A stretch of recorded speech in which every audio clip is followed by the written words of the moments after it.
2:2. Romans chapter 12, verses 1 to 2. And it says, I'll be reading from English Standard Version, ESV. It says, I appeal to you, therefore, brothers, by the mercies of God, to present your bodies as a living sacrifice, holy and acceptable to God, which is your spiritual worship. Do not be conformed to this world, but be transformed by the renewal of your mind, that by testing you may discern what is the will of God, what is good and acceptable and perfect. It says again, I appeal to you, therefore, brothers, by the mercies of God, to present your bodies as a living sacrifice, holy and acceptable to God, which is your spiritual worship. Do not be conformed to this world, but be transformed by the renewal of your mind, that by testing you may discern what is the will of God, what is good and acceptable and perfect. May the Lord bless his reading in Jesus' name. Amen. Amen. This evening we are blessed again with a new speaker. Over the last 3 weeks, the Lord blessed us, fed us through Pastor J.A. Makinde, who was here with us and encouraged and empowered both the men, the women, and the young. And this week we are transitioning into a new section of the word that God wants to give us. Tonight's topic will be stewardship and my body. Stewardship and my body. And we will be blessed through Pastor Oba Obuenyi. Pastor Oba Ewing is very passionate about the gospel ministry. His favorite Bible text is Romans chapter 1, verse 16. Now we see where the Romans is coming from. Amen. It says, Amen. "We are not ashamed of the gospel of Christ, for it is the power of God unto salvation to everyone that believeth, to the Jew first, and also to the Greek." Pastor Oba holds so many accolades. If I begin to list everything that is written here, we might take a few time. But he holds so many accolades. But the most important one is the accolade which is ordained through theology. He is a pastor and he's also a family man. He is the pastor of Beacon Light Tabernacle Seventh-day Adventist Church in Wampingas Falls, New York. He also serves as the police chaplain for the Monroe Police Department in Monroe, New York. And in his role as the police chaplain, he provides ministry, guidance, counseling, comfort, and help to the residents of Monroe, as well as all the police personnel and their families. Just like I said, he's a family man. He's married. He's married to his best friend, Darlene, a native of Port-au-Prince, Haiti, and they are blessed with four wonderful children. Amen. This is the man who we'll be hearing from this week, and I pray that the Lord will bless him as he speaks to us this coming week. In Jesus' name, amen. Amen. Amen. We'll be taking our theme song, and after the theme song, the next voice we will hear will be Pastor Oba Obuehi. Amen. Amen. Oh, okay. I'm pressing on the upward way. New heights I'm gaining every day. Still praying out, some onward bound. Lord, plant my feet on high. Yeah. Lord, lift me up and let me stand by faith on the unstable land, a higher place than I found. Lord, plant my feet on high, yeah, yeah. My heart has no desire to stay where doubts arise and fears dismay. Though some may dwell where those are bound, my prayer, my aim is higher ground.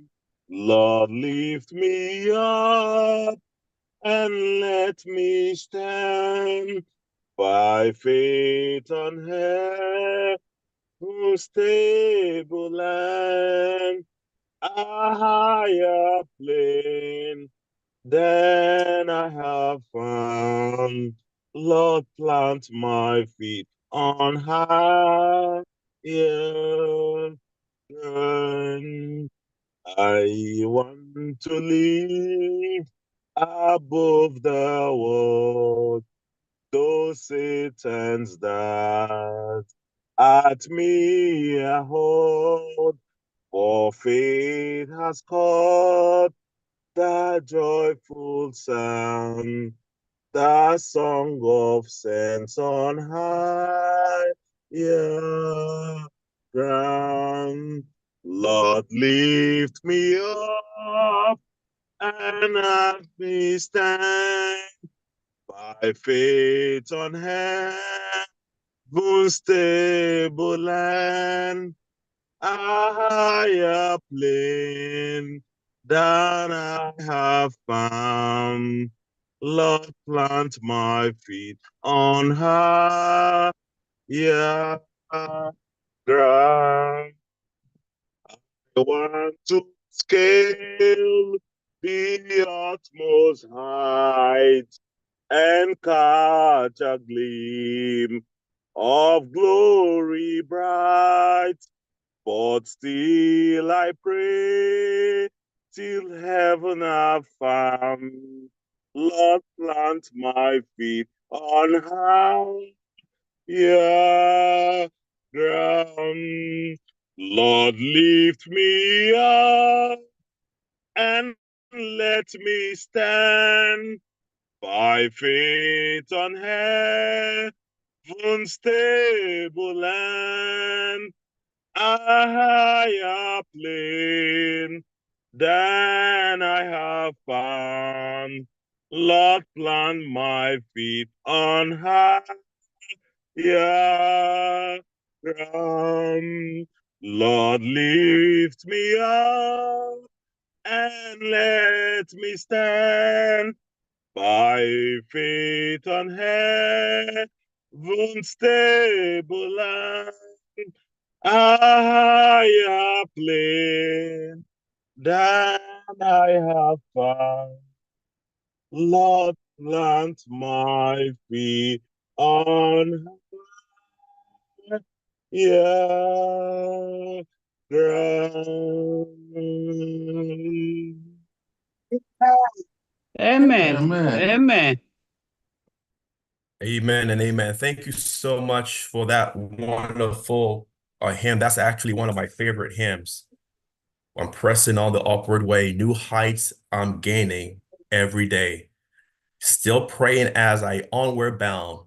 Lord, plant my feet on higher ground. And I'm sure that's everyone's testimony that's even on here today. So if you are in video and that's your testimony, let me just see you raise your hand that you want God to place you on higher ground. I just want to say it is an honor and privilege to be with you even on tonight as we kick off uh, this week of our week of prayer with a focus on stewardship. Your pastor wanted me to focus on stewardship.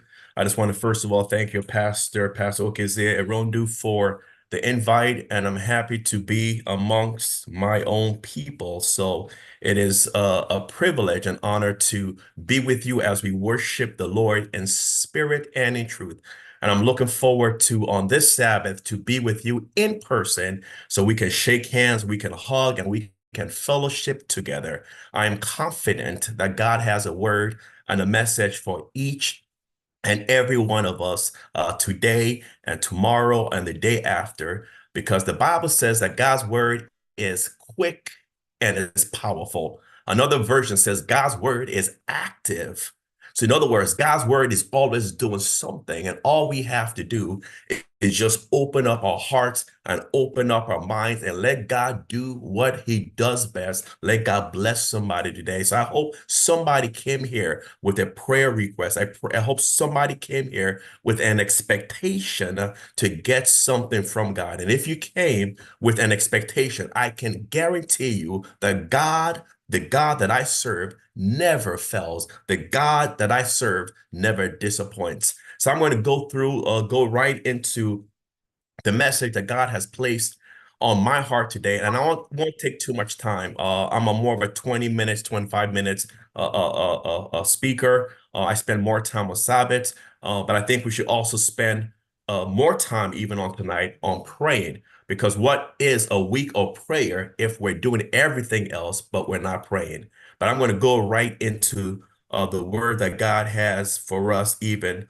on today. Lord, I pray, Lord, that you will bless us and you will use me to speak the words you have placed on my heart. I pray, Father, that you will hide me behind the cross and that Jesus will be seen and not myself. I pray, Lord, that at the culmination of this message, that your name will be glorified, your name will be magnified, and your name will be lifted up because great is your faithfulness. We thank you, oh God, for all you have done. And I pray in no other name but the matchless name of Jesus. And all of God's saints say, Amen. Amen. Amen. Amen. Amen. Amen.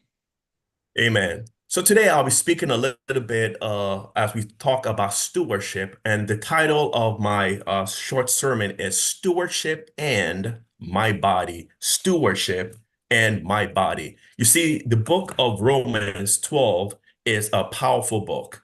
It's a book that talks about different issues and different things that God wants us to learn about himself. But Romans 12, 1 and 2 is a very important portion of Romans. And I'd like to read again in your hearing these two verses that were so beautifully read. Romans 12, 1 and 2, and I'll read from the New King James Version. It says, I beseech you, therefore, brethren, by the mercies of God, that you present your bodies a living sacrifice, holy, acceptable to God, which is your reasonable service. And do not be conformed to this world, but be transformed by the renewing of your mind, that you may prove what is that good and acceptable and perfect will of God. You see, a steward is one who manages the possession of others. Therefore, stewardship is the act or responsibility of managing the possession of others. Biblical stewardship is the act or responsibility of managing the possession of others, of managing the possession that God has given us. So biblical stewardship is the act or responsibility of managing the possession God has given us. And you see, God's possessions that he's given us consist of our time. It consists of our money. It consists of our resources. God's possessions consist of our gifts. It consists of our talents. It consists of so many other things that God has blessed us with. But understand this, church, and this is important. God's chief and primary possession is not our money. God's chief and primary possession is not our time. God's chief and primary possession is not even our talents. God's primary possession is you and I. Hence, this evening, we are focusing on stewardship and our bodies. And this is important because if we first understand that God's chief possession is you and God's chief possession is myself, then it becomes easier for us to be faithful in God when it comes to monetary items.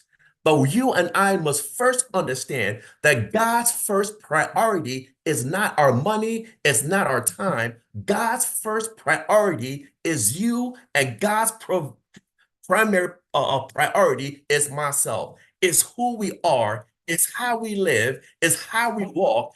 This is the first and primary rule of stewardship, and God wants us to understand who we are as children of the Most High God.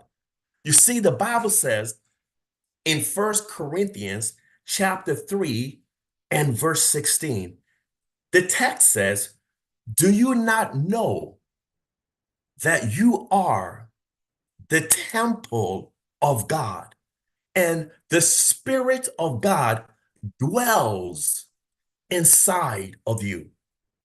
It says, if anyone defiles the temple of God, God will destroy him. For the temple of God is holy, which temple you are. Do you not know that you are the temple of God? This text is telling us here that God is the legal and the spiritual owner of you and I. This text is saying, wherever you go, you carry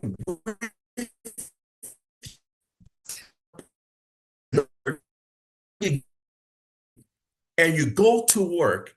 This scripture is saying you're carrying to work God's temple. This scripture is saying that whenever you leave work and you get on a bus or you get in a car, you're driving your car and you're driving God's temple. This scripture is saying that when you go to the supermarket to buy groceries, you're actually going to the supermarket with God's temple. Why? Your body is the temple of God. God lives inside of you. The Holy Spirit lives inside of you. And it's important to understand what makes a temple holy is not the structure, it's not the building. What makes this temple holy is the person who lives inside of it. And the text I just read says the Holy Spirit dwells in your body. And because he dwells in your body, he dwells in my body, you and I are walking, talking with the presence of the Most High God inside of us. Just think about that for a few minutes. The God who is so great, the God who is so powerful, the God who exceeds all things, the God who precedes all things. As I tell people all the time in my church, I tell them God is so powerful that God precedes and exceeds anything and everything we can think about. For before the beginning began to begin, God already begun to exist. That's how powerful God is. And this great God that exceeds all things, this great God that is above all things, chooses to dwell in you. Isn't that amazing? That God chooses to dwell in us. And that's why the Bible says that we have this treasure in earthen vessels, that the excellence of his power may be not of us, but may be of him, God. God chose to dwell in my body. God chose to dwell in your earthen vessels. God chose to dwell in us, that whenever we go out, we represent the goodness of God. We represent the mercies of God. That's why the text says that our bodies are living sacrifices. You see, in the Old Testament, they offered sin offerings, trespass offerings, peace offerings, and whenever they offered animals like sheep, bulls, goats, and birds, these animals were dead. They were sacrificed and offered to God. So for these animals to be accepted by God, they have to be without spots and without wrinkle. They have to be without any blemish. And these dead sacrifices were burnt on an altar, and the smoke went up as they burnt these offerings. And the Bible says these smoke offerings represented a sweet smelling aroma. The Bible describes it as a sweet smelling aroma.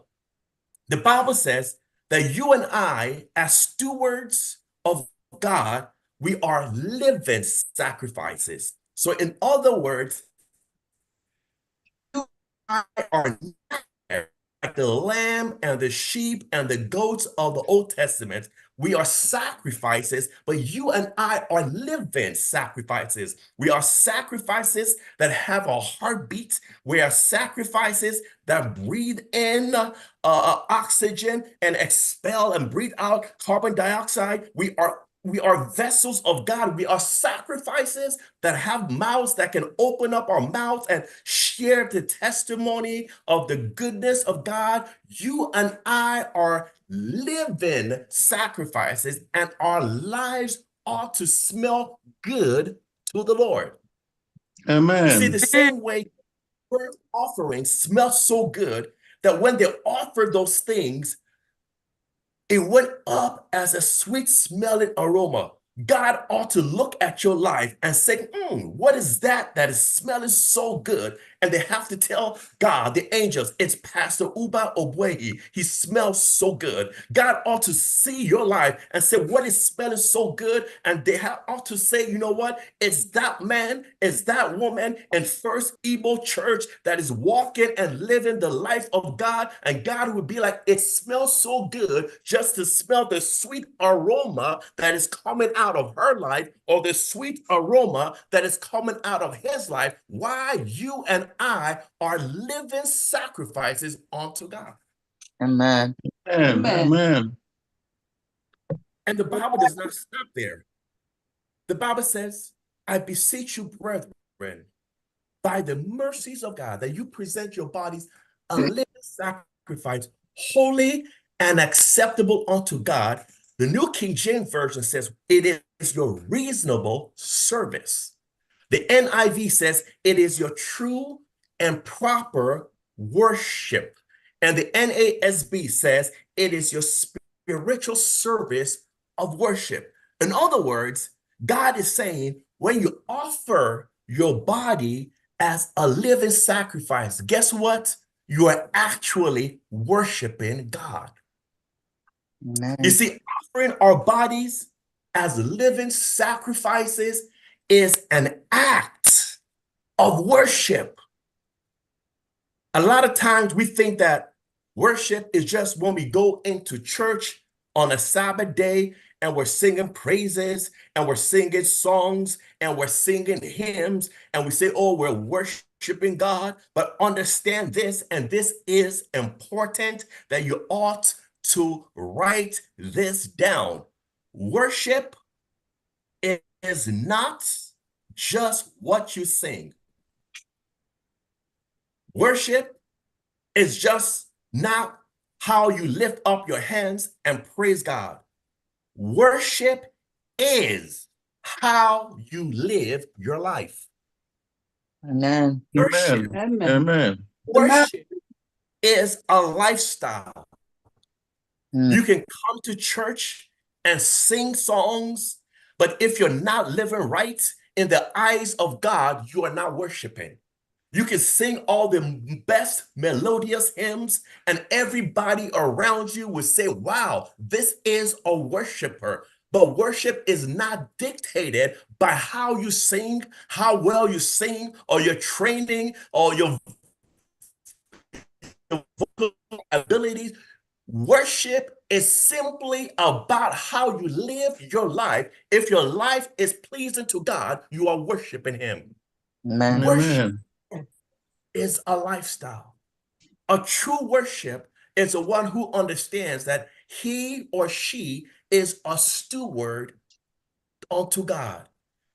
He or she understands that this body is the temple of the Holy Spirit. So he or she wakes up with the understanding that today I'm living my life as a living sacrifice unto God. The text says, offer your body as a living sacrifice. Offer your body as a living sacrifice in true and proper worship to God. And when you do this, verse 2 says, be not conformed to this world, but be ye transformed and not conformed. Be transformed and not conformed by the renewing of your mind.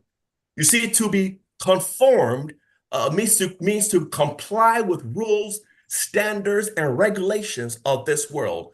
But to be transformed means to change from those rules, change from those standards, and change from those regulations. So in other words, being transformed is the opposite of being conformed.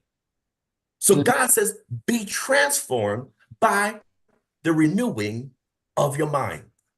Let me just quickly say this to end. Whoever, my brothers and sisters, whoever wins the war of your mind wins the war of your soul. Whoever dictates the pace of your mind dictates the pace of your day. If you allow God to rule over your mind, God will rule over your day. If you allow the devil to rule over your mind, the devil will rule over your day. If you allow God's goodness to saturate your mind, you will live out your day praising God for his goodness. If you allow your challenges, your circumstances, your illness, your stresses, your disappointments to rule your mind, you will have a miserable day. And that's why the Bible says, be renewed in the spirit of your mind. Don't let nothing take charge of your mind. Don't let bad thoughts, evil thoughts, depressing thoughts live in your mind rent free. Allow only God to reign in your mind, because at the end of the day, you and I, we are accountable to God as stewards of the possessions he has given us. And the first possession is our bodies, because the text says our bodies are the temple of the Holy Spirit. My prayer tonight is that the good Lord that we serve, the God of impossibilities, the God that still works miracles, the God that can bless us in situations that our mind cannot comprehend. My prayer today is in the name of Jesus that anything and everything that holds us down will be uprooted tonight in Jesus' name, and we will serve God with all of our bodies. We will serve God with all of our minds, because the devil is a defeated foe and Jesus is Lord, and he's Lord above all lords. So let somebody, even on tonight, Amen. begin to praise the name of our God, because God is able to do all things, because he is a powerful God. Somebody ought to say amen. Amen. Amen. Amen. Amen. Amen. Amen. Amen. Amen. Amen. May God continue to bless us, and may God continue to use us. And I'll be back again tomorrow, and we'll continue on this topic of stewardship. Amen and amen. Amen. Amen. Amen. Amen. Amen. Amen. Thank you, Amen. sir. Amen. Beautiful. Thank you, Pastor. Thank you. Mm. Amen. Thank you. Powerful.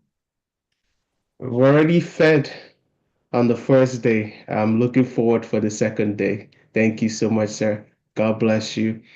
Amen. In the spirit of us acknowledging that we're stewards and God holds us accountable for our body, Let us come to him in prayer